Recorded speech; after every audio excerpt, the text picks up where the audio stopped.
హామీల గురించి కూడా మాట్లాడుకోవాలి. భారతదేశంలోనే ఏ రాష్ట్రం ఇవ్వని విధంగా వృద్ధులకి మనం నెలకి 4,000 రూపాయలు ఇస్తున్నాం, వికలాంగులకి 6,000 రూపాయలు ఇస్తున్నాం, బెడ్కే పరిమితమైన వాళ్ళకి 15,000 రూపాయలు మన ప్రభుత్వం ఇస్తుంది. ఛాలెంజ్ చేయాలా ఆ దొంగ పార్టీ నాయకులకి కార్యకర్తలకి, ఛాలెంజ్ చేయాలా. అరే 1,000 రూపాయలు పెంచడానికి మీకు 5 సంవత్సరాలు పట్టిందే, అదే 1,000 రూపాయలు 5 నెలలు కాదు, 5 వారాలు కాదు, ప్రభుత్వం వచ్చిన వెంటనే పెంచి చూపించింది ఎన్డీఏ కూటమి. పాదయాత్రలు చూసే ఎక్కడికి వెళ్ళినా గుంతల రోడ్డు, వర్షం పడితే ఇంక అయిపోయింది పరిస్థితి. నడుస్తుంటే గుంత ఎక్కడుందరా బాబుని ఎత్తుక్కునే పరిస్థితి. గుంతలు పూడ్చేదానికి కేశవన్న 2,000 కోట్ల రూపాయలు ఖర్చు పెట్టి ఉన్న గుంతలు పూడ్చేదానికి అది చేశాం. మూసేసిన అన్న క్యాంటీన్లు తిరిగి ప్రారంభించాం. దీపం పథకం ద్వారా ఇప్పటికీ 1 కోటి మందికి ఉచితంగా గ్యాస్ సిలిండర్లు అందజేశాం. పాలిట్ బ్యూరో మీటింగ్ లో కూడా చర్చించాం. గ్యాస్ సిలిండర్ లింక్ కాదు, 4 నెలలకు ఒకసారి 800 రూపాయలు నేరుగా మహిళల అకౌంట్ లో వేయాలని నిర్ణయించుకున్నాం. అది కూడా అమలు చేస్తాం. ఇంకా తల్లికి వందనం, అన్నదాత సుఖీభవ జూన్ మాసంలో కూడా కూటమి ప్రభుత్వం అందజేయబోతుందని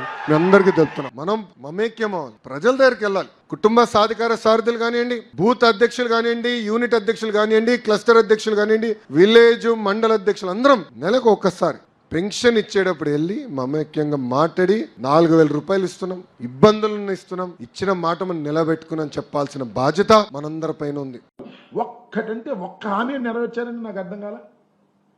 అదేదో 4,000 ఇచ్చాం అన్నారు. పోనీ అదేదో 4,000 ఇచ్చారు అనుకుందాం కాసేపు, దానిలో మళ్ళీ 3 లక్షల మందిని కోత పెట్టావే, 3 లక్షల మంది తీసేసావు, మళ్ళీ ఇంకా తీయాలనుకుంటున్నావు. ఒక్కటి కాకపోతే ఒక్కటైనా మీరు చేశారని అడుగుతా ఉన్నా. ఉచిత బస్సు అన్నావు, ఏమైంది? బస్సు చూసైంది. తల్లికి వందనం, ఇదిగో అప్పుడు ఇస్తా. మొన్న ఏమంటాడు?